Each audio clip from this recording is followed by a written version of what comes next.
ನಮಸ್ಕಾರಗಳು ಮಕ್ಕಳೇ. CLE ಶಿಕ್ಷಣ ಸಂಸ್ಥೆ KK ಆಂಗ್ಲ ಮಾಧ್ಯಮ CBSE ಶಾಲೆ ಚಿಕ್ಕೋಡಿ ಪ್ರೀತಿಯ ಎಲ್ಲ ವಿದ್ಯಾರ್ಥಿಗಳಿಗೂ ಕನ್ನಡ ವಿಷಯದ ಆನ್ಲೈನ್ ತರಗತಿಗೆ ಸ್ವಾಗತ. ಮಕ್ಕಳೇ, ನಾವು ಈಗಾಗಲೇ ಕನ್ನಡ ವಿಷಯಕ್ಕೆ ಸಂಬಂಧಿಸಿದಂತೆ ಹಲವಾರು ಗದ್ಯ ಹಾಗೂ ಪದ್ಯವನ್ನು ನಾವೀಗಾಗಲೇ ಕಲ್ತಿದ್ದೀವಿ. ಇಂದಿನ ಒಂದು ಅವಧಿಯಲ್ಲಿ ನಾವು ಒತ್ತಕ್ಷರಗಳ ಪದಗಳು ಅಂದರೆ ಸರಳದಾದಂತಹ ಕೆಲವೊಂದು 2 ಅಕ್ಷರ ಹಾಗೂ 3 ಅಕ್ಷರದ ಒತ್ತಕ್ಷರ ಪದಗಳನ್ನು ನಾವಿಲ್ಲಿ ನೋಡ್ತಾ ಇದ್ದೀವಿ. ಹಾಗಾದರೆ ಇಲ್ಲಿ ನಾವು ಈಗಾಗಲೇ ನೋಡಿದ್ದೀವಿ ಒತ್ತಕ್ಷರಗಳಲ್ಲಿ 2 ಜಾತಿಯ ವಿಧಗಳಿದ್ದಾವೆ. ಅಂತಂದರೆ 2 ವಿಧಗಳು, ಸಜಾತಿಯ ಒತ್ತಕ್ಷರ ಹಾಗೂ ವಿಜಾತಿಯ ಒತ್ತಕ್ಷರಗಳು. ಹಾಗಾದರೆ ಇಲ್ಲಿ ನಾವೇನು ಮಾಡ್ತಾ ಇದ್ದೀವಿ, ಇವತ್ತು ಇಂದಿನ ಒಂದು ಅವಧಿಯಲ್ಲಿ ಇಲ್ಲಿ ಕೊಟ್ಟಿರ್ತಕ್ಕಂತಹ 2 ಅಕ್ಷರಗಳ ಒತ್ತಕ್ಷರ ಪದಗಳು ಹಾಗೂ 3 ಅಕ್ಷರಗಳ ಒತ್ತಕ್ಷರದ ಪದಗಳನ್ನು ನಾವಿಲ್ಲಿ ಅಭ್ಯಾಸ ಮಾಡ್ತಾ ಇದ್ದೀವಿ. ಹಾಗಾದರೆ ಇಲ್ಲಿರ್ತಕ್ಕಂಥ ಒತ್ತಕ್ಷರಗಳನ್ನು ನಾವಿಲ್ಲಿ ಕಲಿತಾ ಹೋಗೋಣ ಮಕ್ಕಳೇ. ಇಲ್ಲಿ ಕೊಟ್ಟಿರ್ತಕ್ಕಂಥ ಒತ್ತಕ್ಷರಗಳನ್ನು ಗಮನಿಸ್ತಾ ಹೋಗೋಣ. ಹಾಗಾದರೆ ಇದು ಯಾವ ಒಂದು ಪದ? ಹೆಜ್ಜೆ, ಗೊಜ್ಜು, ಅಜ್ಜಿ, ಬಜ್ಜಿ, ಉಜ್ಜು. ಅರ್ಥ ಆಗ್ತಿದೆಯಲ್ಲ? ಹೆಜ್ಜೆ, ಗೊಜ್ಜು, ಅಜ್ಜಿ, ಬಜ್ಜಿ, ಉಜ್ಜು. ಹಾಗಾದರೆ ಇಲ್ಲಿ ಜೆಗೆ ಜ ಒತ್ತಕ್ಷರವನ್ನು ಹೊಂದಿರತಕ್ಕಂಥದ್ದು, ಜುಗೆ ಜ ಒತ್ತಕ್ಷರವನ್ನು ಹೊಂದಿರತಕ್ಕಂಥದ್ದು, ಅಜ್ಜಿ ಜಿಗೆ ಜ ಒತ್ತಕ್ಷರವನ್ನು ಹೊಂದಿರತಕ್ಕಂಥದ್ದು, ಜಿಗೆ ಜ ಒತ್ತಕ್ಷರ, ಜುಗೆ ಜ ಒತ್ತಕ್ಷರ. ಅರ್ಥ ಆಗ್ತಾ ಇದೆಯಲ್ಲ ಮಕ್ಕಳೇ? ಹಾಗಾದರೆ ಇಲ್ಲಿ ನಾವೇನು ಮಾಡ್ತಾ ಹೋಗೋಣ, ಇಲ್ಲಿ ಒತ್ತಕ್ಷರವನ್ನು ಹೊಂದಿರತಕ್ಕಂತಹ ಅಕ್ಷರಗಳನ್ನು ಗುರುತಿಸ್ತಾ ಹೋಗೋಣ. ಹೆಜ್ಜೆ ಯಾವುದು? ಹೆಜ್ಜೆ, ಗೊಜ್ಜು, ಅಜ್ಜಿ, ಬಜ್ಜಿ, ಉಜ್ಜು. ಅರ್ಥ ಆಗ್ತಿದೆಯಲ್ಲ ಮಕ್ಕಳೇ? ಹಾಗಾದರೆ ಇಲ್ಲಿ ಕೊಟ್ಟಿರ್ತಕ್ಕಂತಹ ಪದಗಳನ್ನು ಮತ್ತೊಮ್ಮೆ ನೋಡ್ತಾ ಹೋಗ್ರಿ. ಹೆಜ್ಜೆ, ಗೊಜ್ಜು, ಅಜ್ಜಿ, ಬಜ್ಜಿ, ಉಜ್ಜು. ಅರ್ಥ ಆಯ್ತಲ್ಲ? ಇದಾದ ನಂತರ ಮಕ್ಕಳೇ ಇನ್ನು ಕೆಲವು ಒತ್ತಕ್ಷರ ಪದಗಳನ್ನು ನಾವು ಗಮನಿಸ್ತಾ ಹೋಗೋಣ.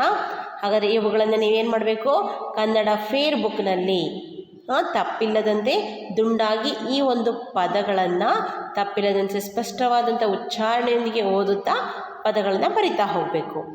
ಅರ್ಥ ಆಗ್ತಿದೆಯಲ್ಲ? ಇದಾದ ನಂತರ ಮಕ್ಕಳೇ ಇಲ್ಲಿರ್ತಕ್ಕಂತಹ ಇನ್ನು ಕೆಲವು ಒತ್ತಕ್ಷರಗಳನ್ನ ಗಮನಿಸ್ತಾ ಹೋಗೋಣ. ಇಲ್ಲಿ ಮೆಚ್ಚು ಯಾವುದು? ಮೆಚ್ಚು. ಹಾಗಾದರೆ ಇಲ್ಲಿ ಮೆಚ್ಚು. ಇದು ಯಾವ ಪದ? ನುಚ್ಚು, ಕುಚ್ಚು, ಅಡ್ಡ, ಖೆಡ್ಡ. ಮೆಚ್ಚು, ನುಚ್ಚು, ಕುಚ್ಚು, ಅಡ್ಡ, ಖೆಡ್ಡ. ಹಾಗಾದರೆ ಇಲ್ಲಿರ್ತಕ್ಕಂಥ ಒತ್ತಕ್ಷರಗಳನ್ನು ಗಮನಿಸ್ತಾ ಹೋಗೋಣ. ಇಲ್ಲಿ ಮೆಚ್ಚು, ಚೂಗೆ ಚ ಒತ್ತಕ್ಷರವನ್ನು ನಾವೇನು ಮಾಡ್ತಿದ್ದೀವಿ, ಗುರುತಿಸ್ತಾ ಇದ್ದೀವಿ. ಹಾಗಾದರೆ ಚು, ಚೂಗೆ ಚ ಒತ್ತಕ್ಷರ. ನುಚ್ಚು, ಚೂಗೆ ಚ ಒತ್ತಕ್ಷರ. ಕುಚ್ಚು, ಚೂಗೆ ಚ ಒತ್ತಕ್ಷರ. ಅಡ್ಡ, ಡಗೆ ಡ ಒತ್ತಕ್ಷರ. ಖೆಡ್ಡ, ಡಗೆ ಡ ಒತ್ತಕ್ಷರ. ಇವೆಲ್ಲವೂ ಚೂಗೆ ಚು ಒತ್ತಕ್ಷರವನ್ನು ಹೊಂದಿರತಕ್ಕಂಥವು. ಅರ್ಥ ಆಗ್ತಿದ್ದಿಲ್ಲ? ಇದೇನಪ್ಪ ಅಂತಂದರೆ ಡಗೆ ಡ ಒತ್ತಕ್ಷರವನ್ನು ಹೊಂದಿರತಕ್ಕಂಥದ್ದು. ಅರ್ಥ ಆಗ್ತಿದೆಯಲ್ಲ ಮಕ್ಕಳೇ? ಹಾಗಾದರೆ ಇನ್ನೊಂದು ಸಲ ನೋಡ್ರಿ, ಈ ಪದಗಳು ಕೊಟ್ಟಿರ್ತಕ್ಕಂಥ ಪದಗಳು ಯಾವ್ಯಾವು?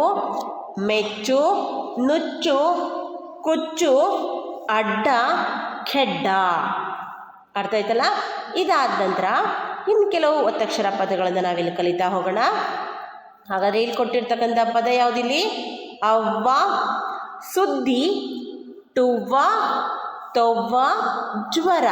ಇಲ್ಲಿ ವಾಗೆ ವ ಒತ್ತಕ್ಷರವನ್ನು ಗಮನಿಸ್ತೀವಿ, ಆನಂತರ ದಿಗೆ ದ ಒತ್ತಕ್ಷರವನ್ನು ಗಮನಿಸ್ತೀವಿ. ಹಾಗಾದರೆ ಇಲ್ಲಿ ಇರ್ತಕ್ಕಂತಹ ಒತ್ತಕ್ಷರಗಳನ್ನು ನೋಡ್ತಾ ಹೋಗೋಣ. ಇಲ್ಲಿ ಅವ್ವ, ಹಾಗಾದರೆ ವಾಗೆ ವ ಒತ್ತಕ್ಷರ.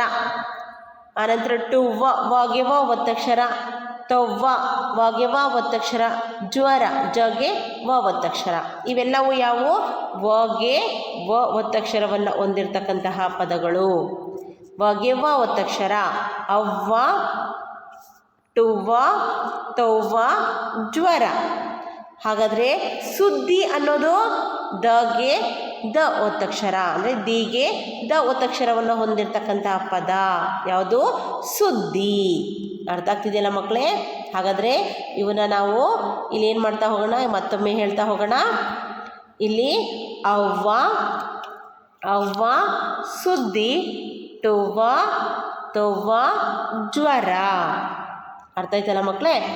ಇದಾದ ನಂತರ ಇಲ್ಲಿರ್ತಕ್ಕಂಥ ಮುಂದೆ ಬರ್ತಕ್ಕಂಥ ಪದಗಳನ್ನು ನಾವು ನೋಡ್ತಾ ಹೋಗೋಣ. ಇಲ್ಲಿ ವಿಕೃತಿ. ಹಾಗಾದರೆ ಇಲ್ಲಿ ಕೊಟ್ಟಿರ್ತಕ್ಕಂಥ ಪದಗಳು ಯಾವುವು? ವಿಕೃತಿ, ಅಮೃತ, ಜಾಗೃತಿ, ಕೃತಕ. ವಿಕೃತಿ, ಅಮೃತ, ಜಾಗೃತಿ, ಕೃತಕ. ಹಾಗಾದರೆ ವಿಕೃತಿ ಋಕಾರವನ್ನು ಹೊಂದಿರತಕ್ಕಂತಹ ಪದ ವಿಕೃತಿ. ಹಾಗಾದರೆ ಇಲ್ಲಿ ವಿಕೃತಿ ಅಂತಂದರೆ ಕಗೆ ರ ಒತ್ತು. ವಿಕೃತಿ, ಅಮೃತ ಮಗೆ ರ ಒತ್ತು, ಜಾಗೃತಿ ಗೆ ರ ಒತ್ತು, ಆನಂತರ ಕಗೆ ರ ಒತ್ತು. ಇಲ್ಲಿ ಕೃತಕ.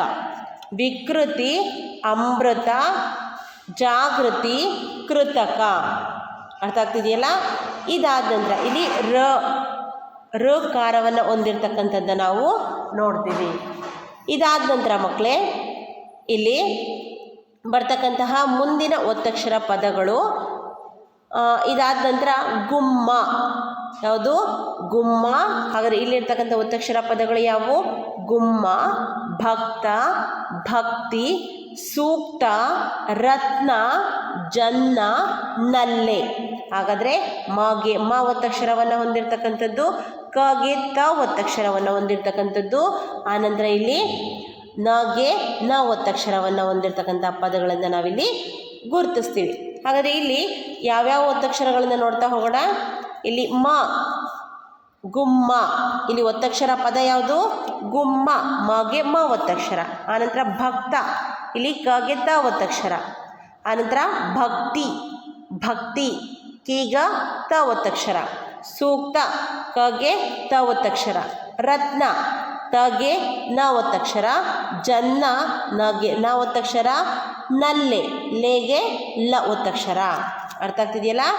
ಇಲ್ಲಿ ಮಗೆ ಮ ಒತ್ತಕ್ಷರ, ಕಗೆ ತ ಒತ್ತಕ್ಷರ, ತಗೆ ನ ಒತ್ತಕ್ಷರ, ಆನಂತರ ಲಗೆ ಲ ಒತ್ತಕ್ಷರ ಇರೋದನ್ನು ನಾವು ಗಮನಿಸ್ತೀವಿ.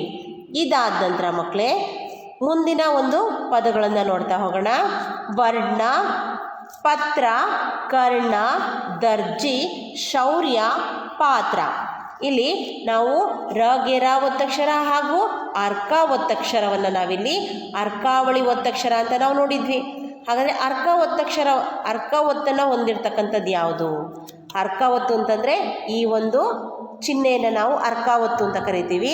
ಹಾಗಾದರೆ ಇದನ್ನು ನಾವು ರ ಒತ್ತಕ್ಷರ ಅಂತ ಕರಿತೀವಿ. ರಗೆ ರ ಒತ್ತಕ್ಷರ ಇದ್ದರೆ ಇದನ್ನು ಬರಿತೀವಿ ನಾವು. ಅದಕ್ಕೆ ಅರ್ಕ ಒತ್ತಕ್ಷರ ಅಂತಂದರೆ 9 ಕನ್ನಡ ಅಂಕಿನಲ್ಲಿ 9 ಉಪಯೋಗಿಸ್ತೀವಲ್ಲ, ಇದಕ್ಕೆ ನಾವು ಅರ್ಕ ಒತ್ತಕ್ಷರ ಅಂತ ಕರಿತೀವಿ. ಹಾಗಾದರೆ ಇಲ್ಲಿ ವರ್ಣ, ಪತ್ರ, ಕರ್ಣ, ದರ್ಜಿ, ಶೌರ್ಯ, ಪಾತ್ರ. ಇಲ್ಲಿ ಪಾತ್ರ ಹಾಗೂ ಪತ್ರ ಅನ್ನೋವು ರಗೆ ರ ಒತ್ತಕ್ಷರವನ್ನು ಹೊಂದಿರತಕ್ಕಂತಹ ಒತ್ತಕ್ಷರ ಪದಗಳು. ಇನ್ನು ಉಳಿದಿರ್ತಕ್ಕಂಥವು ಯಾವುವು? ಅರ್ಕ ಒತ್ತನ್ನು ಹೊಂದಿರತಕ್ಕಂತಹ ಒತ್ತಕ್ಷರ ಪದಗಳು. ಅರ್ಥ ಆಗ್ತಿದೆಯಲ್ಲ? ವರ್ಣ, ಕರ್ಣ, ದರ್ಜಿ, ಶೌರ್ಯ ಇವಿಷ್ಟು ಅರ್ಕ ಒತ್ತನ್ನು ಹೊಂದಿರತಕ್ಕಂಥವು. ಪತ್ರ ಹಾಗೂ ಪಾತ್ರ ಅನ್ನೋದು ರಗೆ ರ ಒತ್ತಕ್ಷರವನ್ನು ಹೊಂದಿರತಕ್ಕಂತಹ ಒತ್ತಕ್ಷರ ಪದಗಳು. ಅರ್ಥ ಆಯ್ತಲ್ಲ? ಅದೇ ರೀತಿ ಮಕ್ಕಳೇ ಇಲ್ಲಿ ನಾವು ಇಂದಿನ ಒಂದು ಅವಧಿಯಲ್ಲಿ ಕಲಿತಂತಹ ಒತ್ತಕ್ಷರಗಳು ಯಾವ್ಯಾವು? ಒತ್ತಕ್ಷರ ಪದಗಳನ್ನು ನೋಡ್ತಾ ಹೋಗೋಣ. ಯಾವುದು? ಹೆಜ್ಜೆ, ಗೊಜ್ಜು, ಅಜ್ಜಿ, ಬಜ್ಜಿ, ಉಜ್ಜು, ಮೆಚ್ಚು, ನುಚ್ಚು, ಕುಚ್ಚು, ಅಡ್ಡ, ಖೆಡ್ಡ, ಅವ್ವ, ಸುದ್ದಿ, ಟುವ್ವ, ತವ್ವ, ಜ್ವರ, ಆನಂತರ ವಿಕೃತಿ, ಅಮೃತ, ಜಾಗೃತಿ, ಕೃತಕ, ಗುಮ್ಮ, ಭಕ್ತ, ಭಕ್ತಿ, ಸೂಕ್ತ, ರತ್ನ, ಜನ್ನ, ಆನಂತರ ನಲ್ಲೆ, ವರ್ಣ, ಪತ್ರ, ಕರ್ಣ, ದರ್ಜಿ, ಶೌರ್ಯ, ಪಾತ್ರ. ಇದಿಷ್ಟು ಮಕ್ಕಳೇ ನಾವು ಇಂದಿನ ಒಂದು ಅವಧಿಯಲ್ಲಿ ಕಲಿತಂತಹ ಒತ್ತಕ್ಷರ ಪದಗಳು. ಹಾಗಾದರೆ ನೀವೇನು ಮಾಡ್ತಾ ಹೋಗಬೇಕು? ಈ ಒಂದು ಅವಧಿಗೆ ಸಂಬಂಧಪಟ್ಟಂತಹ ಮನೆ ಕೆಲಸ ಅಂತಂದರೆ ಇವುಗಳನ್ನು ತಪ್ಪಿಲ್ಲದಂತೆ ಸ್ಪಷ್ಟವಾದಂಥ ಉಚ್ಚಾರಣೆಯೊಂದಿಗೆ ಒತ್ತಕ್ಷರಗಳನ್ನು ಗಮನಿಸುತ್ತಾ ನೀವೇನು ಮಾಡಬೇಕು? ಈ ಪದಗಳನ್ನು ಬರಿತಾ ಹೋಗಬೇಕು. ಈ ಒಂದು ಪದಗಳನ್ನು ದುಂಡಾಗಿ ತಪ್ಪಿಲ್ಲದಂತೆ ಸರಿಯಾಗಿ ಬರೆದಿರಬೇಕು. ಅರ್ಥ ಆಯ್ತಲ್ಲ? ಇದಿಷ್ಟು ಈ ಒಂದು ಅವಧಿಗೆ ಸಂಬಂಧಪಟ್ಟಂತಹ ಮನೆಗೆಲಸ ಮಕ್ಕಳೇ. ನಾವು ಕಳಿಸ್ತಕ್ಕಂಥ ದಿನನಿತ್ಯ ವಿಡಿಯೋವನ್ನು ವೀಕ್ಷಣೆ ಮಾಡಬೇಕು. ದಿನನಿತ್ಯ ತಪ್ಪಿಲ್ಲದಂತೆ ಮನೆಗೆಲಸವನ್ನು ಮಾಡಬೇಕು. ಅದೇ ರೀತಿ ಮಕ್ಕಳೇ, ಸ್ಟೇ ಹೋಮ್ ಸ್ಟೇ ಸೇಫ್. ಬಾಯ್ ಮಕ್ಕಳೇ, ಧನ್ಯವಾದಗಳು.